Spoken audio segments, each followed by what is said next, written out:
Mobile phone ഗുണവും ദോഷവും. തിരക്കേറിയ ജീവിതം നയിക്കുന്ന ആധുനിക മനുഷ്യന് കിട്ടിയ വരദാനമാണ് മൊബൈൽ ഫോണുകൾ. ഇതിൻ്റെ വ്യാപകമായ പ്രചാര നിമിത്തം സമയവും ദൂരവും ഒന്നും നമുക്ക് പ്രശ്നമല്ലാതായിരിക്കുന്നു. ആശയവിനിമയ മേഖലയിലെ സാങ്കേതിക വികാസങ്ങൾ മൊബൈൽ ഫോണുകളെ വീഡിയോ കോളുകൾ ചെയ്യാനും ഗെയിമുകൾ കളിക്കാനും സിനിമ കാണാനും മികച്ച ചിത്രങ്ങൾ എടുക്കാനും മറ്റ് ഉപകരണങ്ങൾ നിയന്ത്രിക്കാനും കഴിയുന്നത്ര സ്മാർട്ടാക്കി. അതായത് പല ഉപകരണങ്ങൾക്ക് പകരം ഒരു മൊബൈൽ ഫോൺ. ഇക്കാരണത്താൽ ഇന്ന് മൊബൈൽ ഫോണുകൾ സ്മാർട്ട് ഫോണുകളായി. ഇൻ്റർനെറ്റിൻ്റെ ഉപയോഗം കൂടിയായപ്പോൾ ഓരോ മനുഷ്യൻ്റെയും ഉത്തമ സുഹൃത്തായി മൊബൈൽ ഫോൺ മാറി. ഇന്ന് ആശയവിനിമയം മാത്രമല്ല, വിദ്യാഭ്യാസം, വിനോദം, വ്യാപാരം, ആരോഗ്യ പരിരക്ഷ തുടങ്ങി ജീവിതത്തിൻ്റെ എല്ലാ മേഖലകളിലും മൊബൈൽ ഫോണിന് വലിയ പ്രാധാന്യമുണ്ട്. അതായത് ചുരുങ്ങിയ കാലയളവ് കൊണ്ട് തന്നെ സ്മാർട്ട് ഫോണുകൾ നമ്മുടെ ജീവിതത്തിൻ്റെ ഭാഗമായി മാറി. ലോക ജനസംഖ്യയിൽ 2% പേരുടെയും നിത്യജീവിതത്തിൽ ഒഴിച്ചുകൂടാനാവാത്ത ഒന്നായി സ്മാർട്ട് ഫോണുകൾ മാറിക്കഴിഞ്ഞു. എന്നാൽ നല്ല വശങ്ങൾ ഏറെയുള്ള മൊബൈൽ ഫോണുകൾ മിക്കവർക്കും ഇന്നൊരു ആസക്തിയായി മാറിയിരിക്കുകയാണ്. വിരൽ തുമ്പിലെ അദ്ഭുത പ്രപഞ്ചം മനുഷ്യനെ അടിമയാക്കിയിരിക്കുന്നു എന്നാണ് കാണുന്നത്. അമിതമായ ഫോൺ ഉപയോഗം മാനസികവും ശാരീരികവുമായ പല പ്രശ്നങ്ങൾക്കും കാരണമാകും. കൂട്ടുകാരുടെയൊപ്പം കളിച്ചും മരത്തിൽ കയറിയും പൂമ്പാറ്റകളെ പിടിച്ചും നടക്കുന്ന ഒരു ബാല്യകാലം നമ്മുടെ കുട്ടികളിൽ അന്യമായിരിക്കുന്നു. അവർക്ക് കൂട്ടുകാരോ ബന്ധങ്ങളോ ഇല്ല. തല ഉയർത്തിപ്പിടിച്ച് നടക്കേണ്ട ഇന്നത്തെ യുവതലമുറ മൊബൈലിലേക്ക് തല താഴ്ത്തിയിരിക്കുകയാണ്. അവർ സോഷ്യൽ മീഡിയയിലാകാം, ഗെയിമുകളിലാകാം, അല്ലെങ്കിൽ ഓഡിയോകളും വീഡിയോകളും ആസ്വദിക്കുകയോ ആവാം.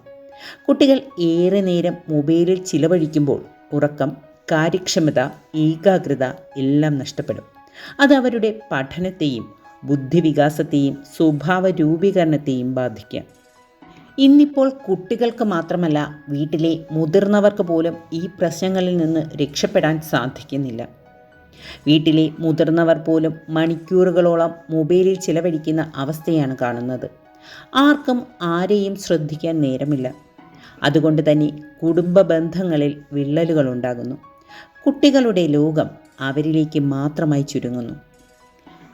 മാത്രമല്ല, തലവേദന, കാഴ്ചക്കുറവ്, ഉറക്കത്തകരാറുകൾ, വിഷാദം തുടങ്ങിയ ആരോഗ്യ പ്രശ്നങ്ങൾക്ക് പുറമെ സാമൂഹികമായ ഒറ്റപ്പെടൽ, സമ്മർദ്ദം, ആക്രമണോത്സുകമായ പെരുമാറ്റം, സാമ്പത്തിക പ്രശ്നങ്ങൾ, തകരുന്ന ബന്ധങ്ങൾ, തൊഴിൽപരമായ വളർച്ചക്കുറവ് തുടങ്ങിയ ഗുരുതരമായ പ്രശ്നങ്ങളിലേക്കാണ് മൊബൈൽ ഫോണിൻ്റെ അമിത ഉപയോഗം നമ്മെ നയിക്കുന്നത്.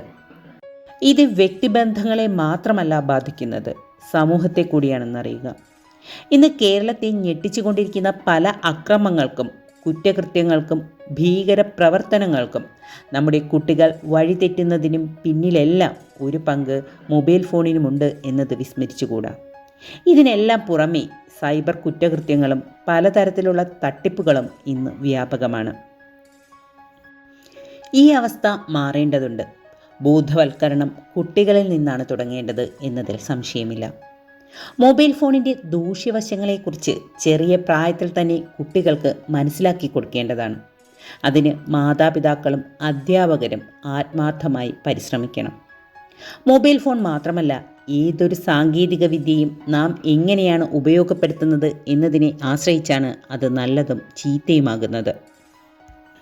മൊബൈൽ ഫോണുകൾ മനുഷ്യൻ്റെ ഒരു അവയവമായി മാറിക്കൊണ്ടിരിക്കുന്ന ഈ കാലഘട്ടത്തിൽ അതിൻ്റെ ഗുണങ്ങൾ പരമാവധി പ്രയോജനപ്പെടുത്തുകയും അതേസമയം അതിൻ്റെ ദോഷങ്ങളിൽ നിന്ന് മാറി നിന്നുകൊണ്ട് കരുതലോടെ മുന്നോട്ട് പോകുകയും ചെയ്യേണ്ടത് നമ്മുടെ ഉത്തരവാദിത്തമാണ്.